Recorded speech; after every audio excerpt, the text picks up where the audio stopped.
बरसात के दिन भी बड़े सुहाने होते हैं, लुभाने होते हैं।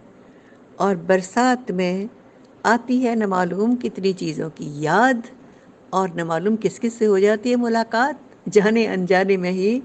और ऐसा ही एक किस्सा हुआ, एक वाकया हुआ, एक अनोखी मुलाकात, बरसात की बात और मक्खी और मच्छर के साथ। साथियों, नमस्ते। आशीर्वाद। आमने सामने में फिर हो रही है आप और हमारी मुलाकात। जी हाँ। और मुलाकातों का ये सिलसिला ढूंढ लाता है न मालूम कितनी कितनी पुरानी याद।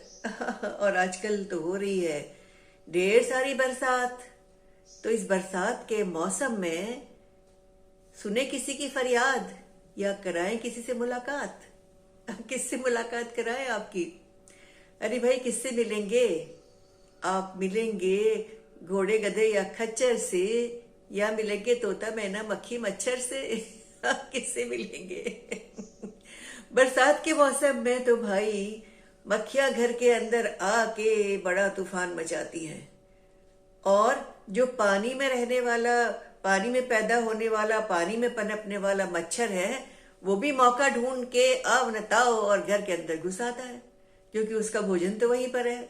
मनुष्यों का खून चूसना उसका प्रिय भोजन है। मक्खियों को तो मिलता ही है गंदगी और सड़ा गला खाना, जो मिलता है, जो पड़ा मिलता है, उसमें बैठ जाती है। तो ये सिलसिला बरसात में बड़ा ज्यादा होता रहता है। मक्खी और मच्छर मौका मिला और घर के अंदर घुसे, और घर के अंदर घुसे तो बस फिर तो इंसान ही फंसे। तो भाई, कभी वो दोनों मिल जाते हैं तो आपस में बतियाते हैं, कभी तू मैं करते हैं, कभी एक दूसरे की मदद करते हैं, कभी एक दूसरे की बड़ाई करते हैं, कभी एक दूसरे को नीचा दिखाते हैं, और कभी एक दूसरे की हाय तौबा भी मचा देते हैं।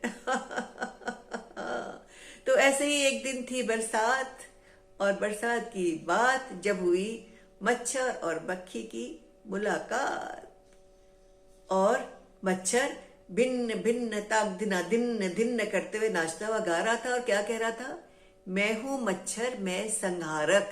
संहारक यानी लोगों को खत्म करने वाला, विनाश करने वाला। मैं हूं मच्छर, मैं संहारक, मलेरिया डेंगू का कारक, खून चूस कर भोजन पाता, खून चूस कर भोजन पाता, डंक चुबाऊं घातक मारक, डंक चुबाऊं घातक मारक। गिरे हुए कुछ खाने की चीजों पर थी वहां पर एक मक्खी बैठी, और मच्छर की ताक दिना दिन सुनकर ऐठी, और गुस्से से बोली, अरे ओ घुसपैठी, ये मेरा इलाका है, यहां मेरा बोलबाला है। तूने मेरे इस इलाके में आकर तूने क्यों मचाया है इतना दंगा? कहीं और जा और कहीं और जला के जा अपनी लंका। तो मच्छर हंसा, कहने लगा, अच्छा ये तेरा इलाका हो गया? कहाँ है भाई, कहाँ लिखा है तेरा नाम? बाहर जो नाम की तख्ती लगी है ना घर के बाहर, उस पे लिखा है बाबूलाल बाबूजी। तू बाबूलाल बाबूजी है क्या?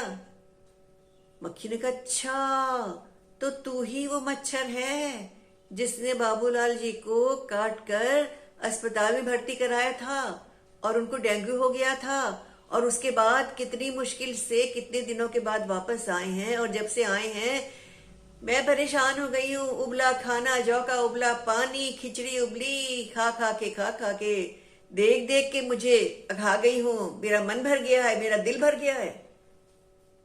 तू बीमारियों का काल कहाँ से आ गया यहाँ पर, बिल्कुल बेहाल। मच्छर ने कहा, तू कौन सी दूध की धुली है? तू भी तो कितनी बीमारियां फैलाती है, पेचिश, हैजा, टाइफाइड, कैसी कैसी खतरनाक बीमारियों की भंडार है तू। हमें तो मेरी फितरत है। किसने कहा? मक्खी ने कहा, वो तो मेरी फितरत है। इंसान की, मनुष्यों की फितरत है गंदगी फैलाना, मैला इधर उधर फैला के रखना, और मेरी फितरत है गंदगी पाकर मुस्कुराना, इतराना, तालियां बजाना। मक्खी की ऐसी घमंड भरी बातें सुनकर मच्छर ने उसको चेतावनी दी, इतना घमंड मत कर, याद है घमंडी का सिर नीचा होता है। वो कहानी याद नहीं तुझे, वो हाथी वाली? जब मक्खी हाथी के कानों में यहाँ वहां भिन भिना रही थी, उसको तंग कर रही थी, इधर उधर बैठ रही थी, और हाथी बिल्कुल उसका जी उकता गया था, भर गया था, तुझे उड़ाते उड़ाते थक गया था। आखिर में हाथी ने अपनी सूंड उठाकर कहा, अच्छा भाई मक्खी तुझे सलाम, तू जीती मैं हारा, तू मुझसे बलवान। और उसके बाद तू इतराती इतराती पूरे जंगल में कहती जा रही थी कि मैं बलवान, मैं बलवान, मैं बलवान, मैं बलवान। इधर हाथी जो था, वैसे तो हाथी और चींटी की बड़ी दुश्मनी रहती है, लेकिन कभी कभी काम भी आते हैं दोनों एक दूसरे के। तो हाथी ने चींटी से कहा कि भाई मैंने तेरी बलवान, तुझे बलवान माना था, तेरी मैंने ईमानदारी देखी थी, तेरी मैंने ताकत देखी थी, और मुझे पता था कि मैं तेरे आगे हार सकता हूँ। लेकिन ये मक्खी जो इतना भिनभिना रही है, इधर उधर भाग के इतरा रही है, उसको कैसे शांत करें? चींटी ने कहा, घबराओ मत हाथी जी, उस चींटी का इलाज मैं करती हूँ। मेरी एक सहेली है ना, हाँ, वो मकड़ी रानी, अकड़ी मकड़ी, उसी से बात करके उससे फंसा दूंगी मक्खी को। और चींटी जो है, चींटी भी मीठा पसंद करती, मक्खी भी मीठा पसंद करती है। इत्तेफाक से चीनी का एक दाना था और चींटी ने वो दाना छोड़ दिया, मक्खी आकर उस पर बैठ गई, थोड़ा ऐंठ गई, और उसके बाद चींटी ने कहा, आजकल तो तुम्हारी बड़ी चर्चा है मक्खी रानी, आजकल तो जहां जाओ तुम्हारी चर्चा हो रही, तुम्हारे गुणगान हो रहे हैं, तुम्हारी बहादुरी के बखान हो रहे हैं। लेकिन भाई मैं भी बहादुर हूं, हाथी मुझसे भी डरता है, अब हाथी तुमसे भी डरने लगा, तो हम दोनों दोस्ती कर लें, दोस्ती का हाथ मिला लेते हैं। लेकिन ऐसा है ना कि मुझे उसकी उसकी अकड़ी मकड़ी जो अकड़ी रहती ना, उसकी बात जरा भी नहीं सुहाती। वो तुम्हारी बड़ी बुराइयां करती है, कहती कि वो मक्खी अकड़बाज है, मक्खी घमंडी है, वो मक्खी ऐठी रहती है, वो मक्खी तिकड़मबाज है। भला ऐसा कोई किसी को कहता है? अच्छा, उस मकड़ी की ये मजाल, कहकर अकड़ूबाज घमंडी मक्खी चल पड़ी कहा, मकड़ी के पास। तो मक्खी ने ठान लिया कि वो देगी मकड़ी को टक्कर, और मकड़ी ने चलाया ऐसा चक्कर कि फंसा दिया मक्खी को ही अपने जाल में। मक्खी बड़ी तड़पी, बड़ी तड़पी, बड़ी तड़पी, बौखलाई, झल्लाई, रोई, लेकिन मकड़ी को जरा भी दया नहीं आई, और वो जो इतराने वाली घमंडी मक्खी थी, उसका सिर नीचा हुआ। देखा, घमंडी का सिर नीचा होता है, मच्छर ने कहा। मक्खी ने कहा, अरे अरे वो कोई पुरानी मक्खी होगी, आज वाली मक्खी नहीं है, आज की मक्खी तो जैसे मेरी जैसी मक्खी होती है। तू तो है निराशक्की, तुझे मेरी नियत पर, मेरी आदत पर, मेरी हर बात पर तुझे कुछ न कुछ शक होता है, और तू पूरा का पूरा झक्की भी लग रहा है मुझे।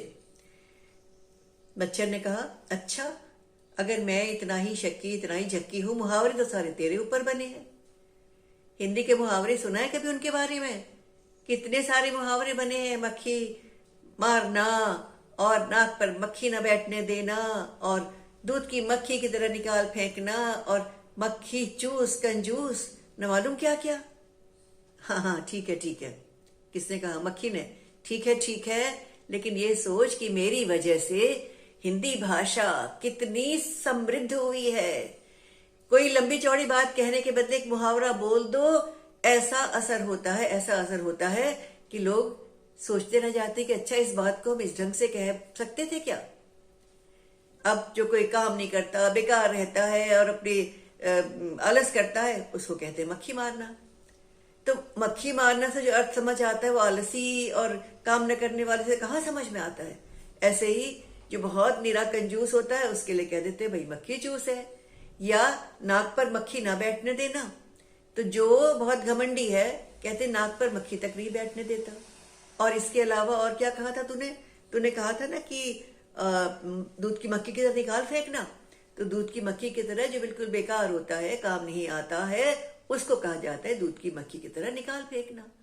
तो मैं तो भाषा को तगड़ा बनाती हूँ, समृद्ध बनाती हूँ। मच्छर पीछे थोड़ी रहता। उसने कहा, किस भाषा की बात कर रही हो? ये भाषा विज्ञानी जो है, मेरा तो इनसे बड़ा भारी सवाल है कि जरा भाषा की टांग न खींचा करें, शब्दों को तोड़ मरोड़ के उनका गलत प्रयोग न करें। गलत प्रयोग? वो भला कैसे? मक्खी ने पूछा। मच्छर ने कहा, अरे भाई, अच्छा मैं तुझसे कुछ सवाल पूछता हूं। बहुत सारी चीजों के आगे दान दानी लगाते हैं, जैसे फूलदान, पानदान, या सुरबेदानी, मसालदानी, या कहते हैं बच्चेदानी। तो इस तरह की चीज है। तो ऐसा लगाते वक्त इंसानों ने, भाषा के विज्ञानियों ने कभी कुछ सोचा, इस पे तर्क किया? मक्खी ने कहा ये भी कोई बात है, सुरमेदानी में सुरमा होता है, पानदान में पानदान होता है, फूलदान में फूल होते हैं, कलमदान में कलम होती है, बच्चेदानी में बच्चा होता है, और क्या? यही तो बात है। मच्छरदानी में मच्छर होते हैं क्या? किसने पूछा?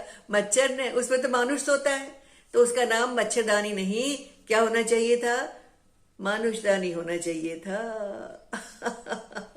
मच्छर की इस बात को सुनकर खूब हंसी आई मक्खी को। उसने कहा हाँ भाई, तुम्हारी बात में दम तो है, इस बात में कुछ तो दम है, क्योंकि तुम जो कह रहे हो कि पानदान और मसालदान और बच्चेदानी और चूहेदानी, तो सुरमेदानी तो मच्छरदानी भी तो मच्छर के लिए होनी चाहिए। तो भाई मक्खी ने दी मच्छर को दाद और कहा मुझे आ गई इसी बात पर एक कहानी याद, सुनोगे? मच्छर ने कहा हाँ, मक्खियां मारने के बदले कहानी सुन लूंगा, चलो। और मक्खी ने कहानी शुरू की। एक था राजा, और राजा के पास था एक बंदर। बंदर था मस्त कलंदर, लेकिन अक्ल का तनिक भी नहीं था धुरंधर। ईमानदारी की मिसाल था, अक्लमंदी में बिल्कुल बिल्कुल बुरा हाल था, वफादारी में कमाल था, और हाजिर जवाबी में हर चीज का सवाल था। आज्ञाकारी था, स्वामी भक्त का था वो समुंदर, और आज्ञाकारी था वो बंदर। और इसके बाद क्या हुआ? कहानी तो कुछ मजेदार लग रही है। अच्छा, बंदर बंदर और राजा, कुछ सुनी सुनी सी, कुछ पहचानी पहचानी सी, कुछ जानी जानी सी कहानी लग रही है। सुनाओ सुनाओ सुनाओ। तो एक दिन राजा ने बंदर से कहा, आज्ञाकारी बंदर से कहा, क्या कहा?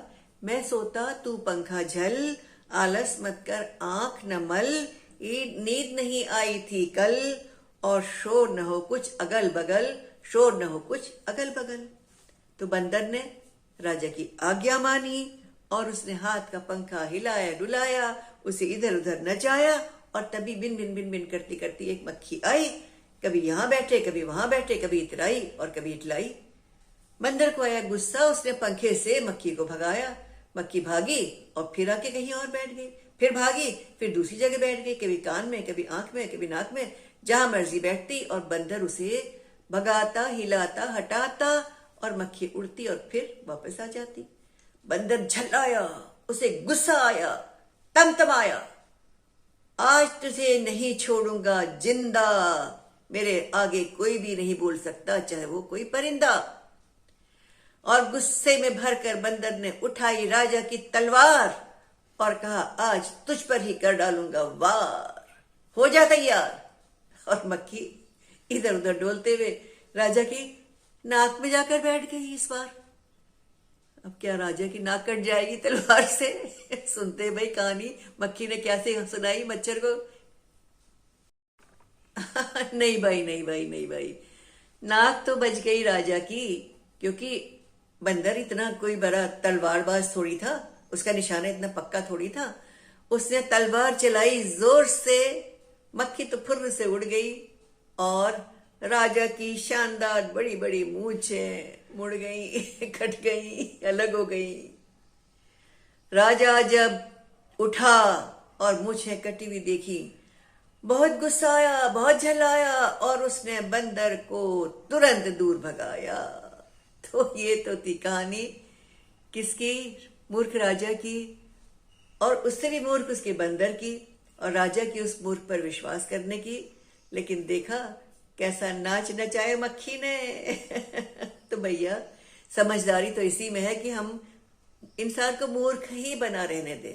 वो मूर्ख रहे, अपनी मूर्खताएं करते रहे, जहां मर्जी जो करे, और हम लोग अपने हाथ मिलाएं, तगड़ी यारी कर लें, और हमारी जब यारी हो जाएगी तगड़ी, इंसान करता रहेगा गंदगी, फैलाता रहेगा सब जगह धूल मिट्टी और मलमूत्र, और उसके बाद हम उसका फायदा उठाएंगे और हमारी बजेगी खूब बांसुरी, चैन की बंसी बजाएंगे।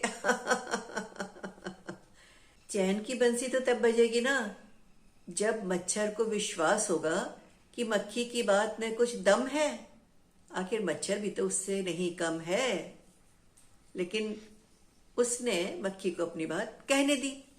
और मक्खी क्या बोली? मक्खी ने कहा, मक्खी बोली मच्छर से, मक्खी बोली मच्छर से, अब समय न यूं बर्बाद करें, आओ दोनों हाथ मिलाकर, आओ दोनों हाथ मिलाकर अपने घर आबाद करें, अपने घर आबाद करें। कैसे?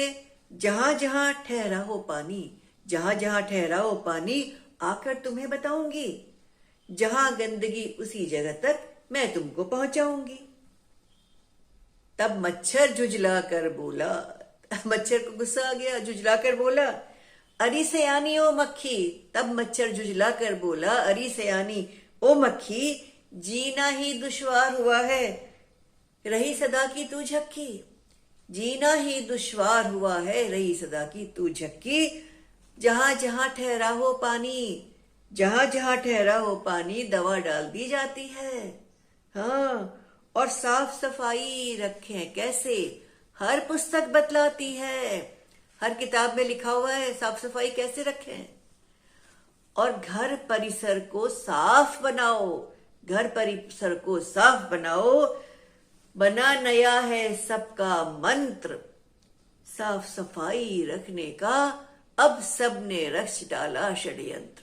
सबने हमारे विरुद्ध मानो षड्यंत्र रच दिया है कि साफ सफाई रखेंगे। हर किताब यही समझा रही है, हर स्कूल में यही बात कही जा रही है, जगह जगह इसी मंत्र को लोग कह रहे हैं कि घर परिसर को साफ बनाओ। और तो और बच्चे रोज नहाते धोते, बच्चे रोज नहाते धोते साफ चकाचक आते हैं, घर शाला में कभी न कूड़ा इधर उधर फैलाते हैं। फिर मच्छर क्या बोला? मल मैला हमको भाता है, मल मैला हमको भाता है, अब कैसे रह पाएंगे। और दोनों बोले, अब हम कैसे बीमारी फैलाएंगे। दोनों बोले, अब हम कैसे बीमारी फैलाएंगे। और इस संकट ने खत्म कर दिया मक्खी मच्छर का संवाद। इस संकट ने खत्म कर दिया मक्खी मच्छर का संवाद। अब जीने के सब द्वार बंद हैं, जीने के सब द्वार बंद हैं, और किससे कहाँ करें फरियाद, किससे कहाँ करें फरियाद। तो भाई निराश हो गए कौन? मक्खी और मच्छर कि उनके जीने के दरवाजे अब बंद हो रहे हैं। कहाँ फरियाद करें, किसे अपनी गुहार लगाएं। और उसका कारण कौन था?